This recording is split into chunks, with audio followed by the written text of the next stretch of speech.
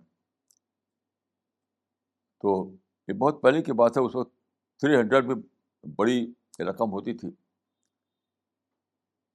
تو اتنا سیونگ کر لیا کہ انہوں نے ایک اچھا بزنس شروع کیا اس کے بعد, اور کافی کمائی کی انہوں نے.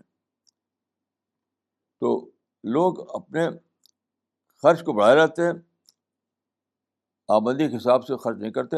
اس کے بعد کہتے ہیں کہ ہم ہمیں پرابلم ہے.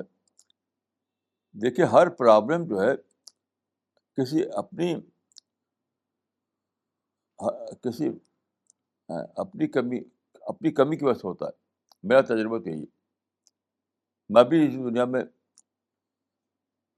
جیتا ہوں. اس دنیا میں مجھے بھی طرح طرح کے حالات پیش آئے ہیں. تو ہمیشہ میں نے یہی پایا ہے کہ میری کمی ہے جو پرابلم بن جاتی, میری اپنی غلطی ہے جو پرابلم بن جاتی. اگر میں اپنے آپ کو مینیج کرنا سیکھ لوں تو کوئی پرابلم نہیں. اور دوسری بات یہ ہے کہ پاورٹی کوئی ایٹرنل حالت نہیں ہے. ایٹرنل حالت نہیں پاورٹی. آج آدمی غریب ہے, کابیر ہے, بدلتا رہتا ہے. جیسے ہمارے آفس میں ایک صاحب کام کرتے تھے, کچھ سال پہلے کی بات ہے. تو وہ اوپر سے چھت پر سے گر پڑے, اور وہ اتنی سخت چوٹ آئی کہ مر گئے. وہ ان کے بچے تھے. تو ہم سب لوگ بہت پریشان تھے کہ بچے چھوڑ کر ان کا ڈیتھ ہوگی, کیا ہوگا. آج وہ کے بچے جو ہے ہیرو بنے ہوئے. یعنی اس باپ کی ڈیتھ سے ان کے اندر ایک انسینٹیو آیا, کہ ہمیں کرنا ہے. باپ کے زمانے میں وہ ایک چھوٹے سے رینٹڈ گھر میں رہتے تھے. آج وہ اپنا گھر خرید لیا انہوں نے, اور سب کما رہے ہیں اور سب سے آرام کر رہے ہیں. تو یہ پاورٹی کوئی ایسی چیز جو ایٹرنلی باقی رہے. آج ایسی حالت ہے, کل دوسری حالت ہے. تو پاورٹی کو میں لیتا ہوں انسینٹیو کو ماننے. لیکن لوگ جو پاورٹی کو بس ایک برائی کے روپ میں بتاتے ہیں لوگوں کو, وہی سب سے بڑا یعنی رسپانسبل ہیں اس کے. آپ ان کو انسینٹیو بڑھائیے ان کے اندر, ان کو کہیے کہ تم محنت کرو, پڑھو. تو اپنی زندگی میں بہت میں نے دیکھا لوگوں کو کہ کل وہ غریب تھے, آج امیر ہو گئے. کل کو پاس کچھ نہیں تھا, آج ان کے پاس سب کچھ ہے. تو پاورٹی کوئی ایٹرنل حالت نہیں ہے کہ جو پاورٹی میں پیدا ہوا تو بس زندگی میں اس کے مقدر ہے کہ پاورٹی میں رہے. یہ اس تھیوری سے میں ایگری نہیں کرتا.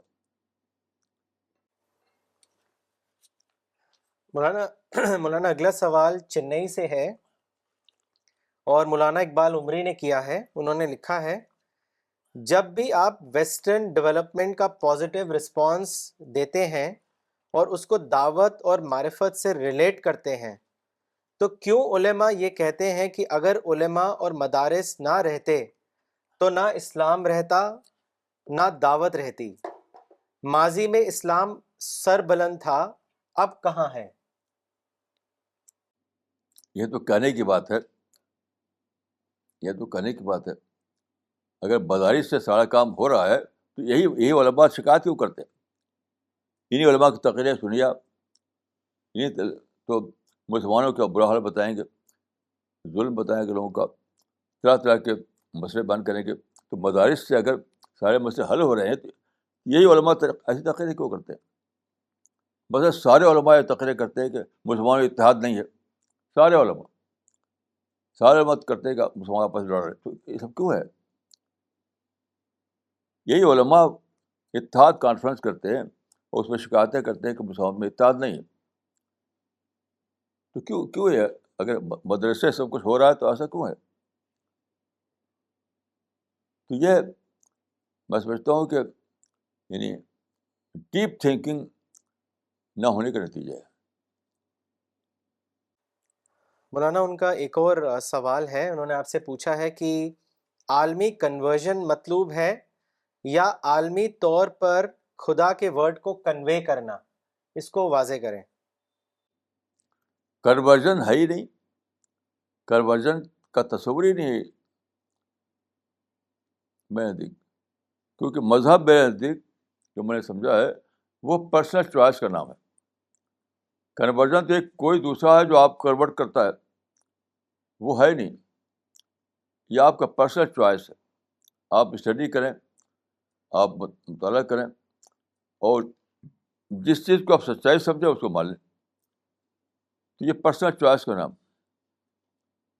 اور جہاں تک دعوت ہے، میرے نزدیک دعوت نام ہے پہنچانے کا. یہ لوگوں کا اپنا کام ہے کہ وہ اپنے لیے کس چیز کا انتخاب کرتے ہیں.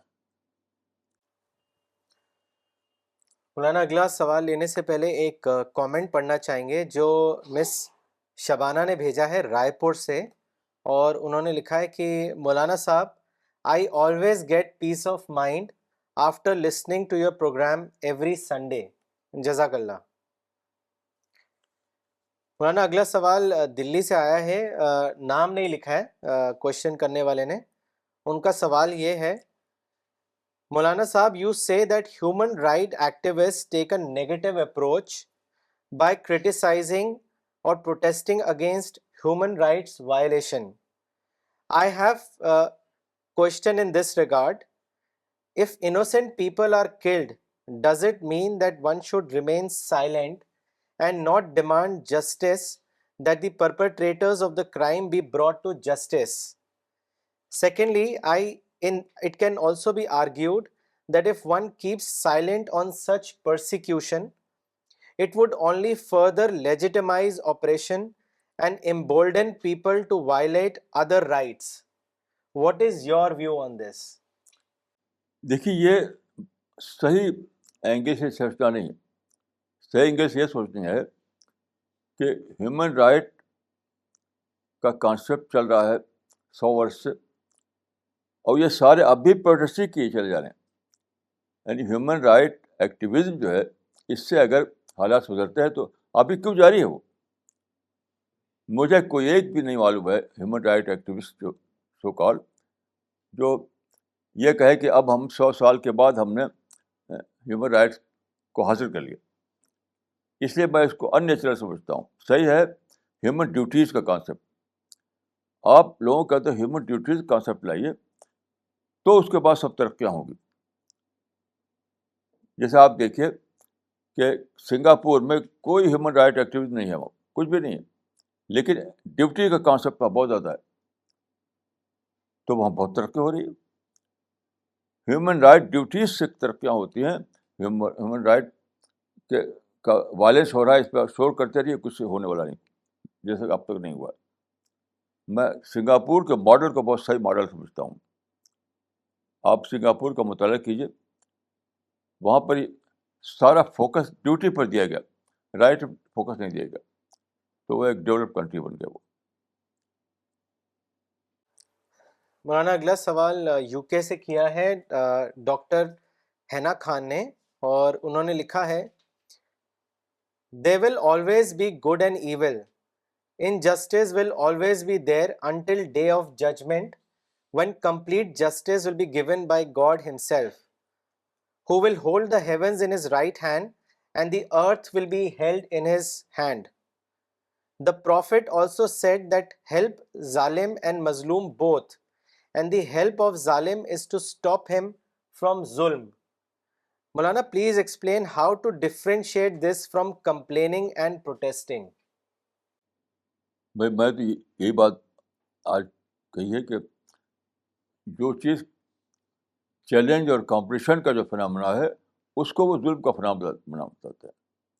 چیلنج تو رہے گا، کمپٹیشن تو رہے گا، اس لیے یہ صورتحال بھی رہے گی.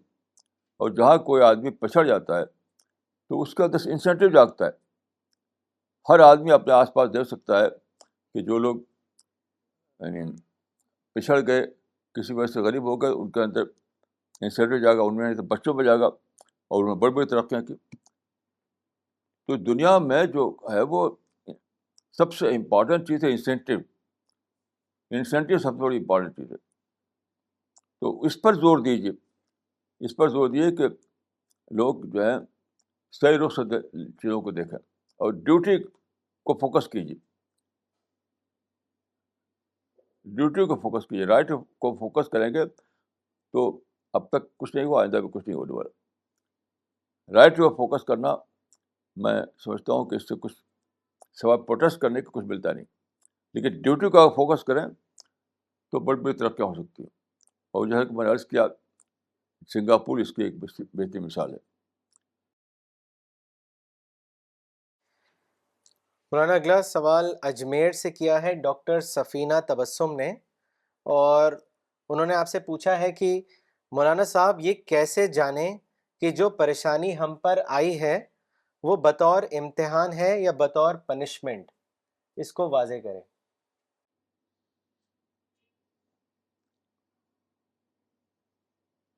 میں دیکھ تو نہ بطور امتحان ہے نہ بطور پنشمنٹ ہے، وہ due to creation plan of God ہے. وہ ہے چیلنج. خدا نے دنیا کو بنایا چیلنج پر بیس کرتے ہوئے.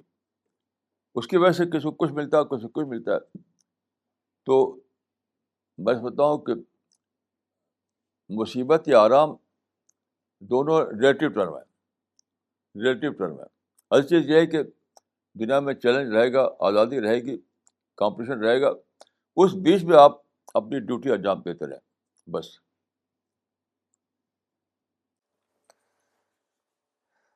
مولانا اگلا سوال غازی آباد سے کیا ہے زبیر صاحب نے، اور انہوں نے لکھا ہے کہ seeing that in the last 15 years some 1 million Muslims have been killed by the West, so but natural negative and hate mindset develops towards the West. In such a scenario, how to remain positive? دیکھیے یہ بالکل غلط باتیں ہیں. آپ نے ہماری چیزیں پڑھی نہیں، اس لیے باتیں کھوا رہے ہیں کہ ویسٹ نے مارا ہے. مسلمانوں نے جو مارا ہے اس کو مارنے کا کام تو صحابہ کے زمانے شروع ہو چکا. یعنی معاویہ علی اور معاویہ کی جنگ میں اتنے لوگ مارے گئے، وہاں سے شروع کی کہانی. یہاں سے کیوں شروع کرتے؟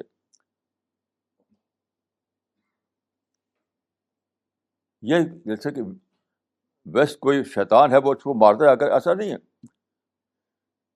یہ تو سب سارے واقعات ریٹیلیشن کے واقعات ہیں. آپ ایسے حساب نہ پتہ کیجیے. آپ 9/11 کا واقعہ کریں گے، آپ چاہیں گے وہ ریٹیلیٹ نہ کریں؟ یہ کیسے ہو سکتا ہے؟ آپ 9/11 کا واقعہ کریں گے اور پھر چاہیں کہ وہ ریٹیلیٹ نہ کریں اور کہیں کہ یہ ظلم ہو رہا. آپ جو کریں وہ ظلم نہیں ہے، وہ جو کریں وہ ظلم ہے. یہ بالکل میں سمجھتا ہوں کہ مسلمانوں کی یہ سوچ جو ہے بہت غلط ہے، اور یہ خدا کا جو کرشن پلان اس کے خلاف ہے.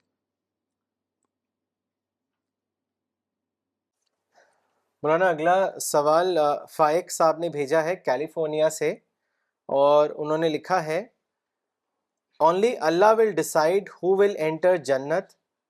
However, Maulana, based on your knowledge, would the modern time Christians believing in Trinity are committing shirk? Would they be eligible for entering Jannat if they are excellent human beings in this life? What is your comment on this? دیکھیے یہ میں سوچتا ہوں کہ جنت یا جہنم یہ کسی انسان کے فیصلے سے نہیں ہوگی. اس کا معاملہ صراط آخرت کا معاملہ ہے، اللہ کا فیصلہ. ایک حدیث ہے، وہی میں سناتا ہوں اس کو، اسی سے آپ سمجھ سکتے ہیں کہ واللہ لا ادری واللہ لا ادری واللہ لا ادری وانا رسول اللہ ما یفعل بی ولا بکم. خدا کی قسم میں نہیں جانتا، خدا کی قسم میں نہیں جانتا، خدا کی قسم میں نہیں جانتا، اگرچہ میں خدا کا رسول ہوں، کیا کیا جائے گا میرے ساتھ، کیا کیا جائے گا تمہارے ساتھ. تو مسلمان یہ سمجھتے ہیں کہ ہماری جنت ریزرو ہے. عجیب غریب یہ سوچ مسلمان میں آ گئی ہے کہ اپنی جنت کو ریزرو سمجھتے ہیں، صرف دوسروں کی جنت مشتبہ ہے. یہ سوچ نہ اسلام میں ہے، نہ قرآن میں ہے، نہ حدیث میں ہے. مولانا ان کا ایک اور سوال ہے، انہوں نے آپ سے پوچھا ہے کہ وائی واز ابراہیم علیہ السلام ایڈمونشڈ ان سورہ توبہ for asking forgiveness for his مشرک فادر؟ بھئی یہ تو قرآن میں اس کا جواب موجود ہے. کہ یہ ان کے اجتہادی غلطی تھی. قرآن میں آپ پورا پڑھیے اس کو. یہ تو اور یعنی ایک تعلق ہوتا ہے. تو حضرت نوح نے اپنے بیٹے کے لیے کہا, حضرت ابراہیم نے اپنے فادر کے لیے کہا, رسول اللہ نے اپنے چچا کے لیے کہا, لیکن وہ دعا قبول نہیں ہوئی. یہ تو اس کو ہم اجتہادی خطا سمجھتے ہیں. اجتہادی خطا کسی بھی ہو سکتی ہے. مولانا اگلا سوال جودھ پور راجستھان سے محمد خالد صاحب نے پوچھا ہے. انہوں نے لکھا ہے کہ کسی عمل کو کرتے وقت ہم جو فیل کرتے ہیں کیا وہی ہماری نیت ہوتی ہے؟ مولانا اس کو واضح کریں. فیل کرتے ہیں, جی میری سمجھ یہی سوال میری سمجھ ہے. نیت تو نیت کا مطلب ہے انٹینشن. یعنی کسی چیز کو آپ, جیسے آپ انفاق فرض کرتے ہیں, انفاق کریں کہ اس لیے کہ آپ کا نام ہو کہ یہ بڑا سخی ہے, تو آپ کی نیت دوسری ہو گئی. اور اگر آپ اللہ کے لیے کریں تو نیت دوسری ہو گئی. روایت میں ہے کہ یعنی ایک شخص نے رسول اللہ کے ساتھ ہجرت کی مکہ سے مدینہ کے لیے. اس کی نیت یہ تھی کہ مدینہ میں وہ ایک عورت سے شادی کرنا چاہتا تھا. تو اس کا نام نیت ہے, فیلنگ کا نام نیت نہیں ہے. یہ میں سمجھا نہیں اس بات کو. مولانا اگلا سوال مس نغمہ صدیقی نے پوچھا ہے دلی سے, اور انہوں نے لکھا ہے can we say that peace of mind is a complaint free mind by knowing the creation plan of God? ہاں صحیح, بالکل صحیح بات ہے, صحیح ہے. مولانا اگلا سوال بھوپال سے ہے, فیروز صاحب نے کیا ہے, اور انہوں نے لکھا ہے مولانا you always mention about West being our benefactor and that we should acknowledge the civilization contribution. But some people whom we try to convey this tell us that West did it out of commercial interest and not out of any well-wishingness for humanity. So why to give them credit for something when their interest was always material progress and not to benefit mankind? دیکھیے یہ کوئی سوال نہیں ہے. ہر آدمی, آپ جو سوال کرنے والے بھی اپنے اپنے اپنے اس کے لیے, اپنے انٹرسٹ کے لیے کرتے ہوں گے. ہر انٹرسٹ سب سے زیادہ طاقتور جذبہ ہے انسان کے اندر. ہر آدمی انٹرسٹ ہی کرتا ہے. یہ کوئی سوال نہیں ہے. سوال ہے کہ ان ٹرمس آف ریزلٹ اس کا فائدہ پہنچا. ہر مسلمان جو دنیا میں ترقی کی ہوئی ہے انہی کے چیزوں کے استعمال کر کے ترقی کی ہوئی ہے. سوال کرنے والے نے بھی اگر ترقی کی ہوگی تو اسی کو استعمال کر کے ترقی کی ہوگی, انہی کی ٹیکنالوجی. تو یہ سیلف انٹرسٹ کا جذبہ تو ہر ایک ہوتا ہی ہوتا ہے. رزلٹ کیا ہے وہ دیکھیے آپ. رزلٹ تو رزلٹ کے اعتبار سے وہ بینیفیکٹر ہے ہمارے لیے. مولانا اگلا سوال پونے سے کیا ہے تابش صاحب نے, اور انہوں نے لکھا ہے مولانا you said today that if one is a prepared mind then it gives the person a trigger to move ahead. My question is how to make myself a prepared mind so that I can progress intellectually. Please give me guidance in this regard. اس کا طریقہ وہی ہے کہ آپ study کریں اور اپنے اندر objective پیدا کریں. آبجیکٹیوٹی اس کا کوئی یعنی کوئی مینول جیسا کوئی طریقہ نہیں میرے نزدیک. آپ جتنا اسٹڈی کریں گے, جتنا آپ تدبر کریں گے, جتنا آپ اپنے کو آبجیکٹیو بنائیں گے, اتنا ہی آپ کو فائدہ ہوگا. Okay, so we will end this session now. Thank you.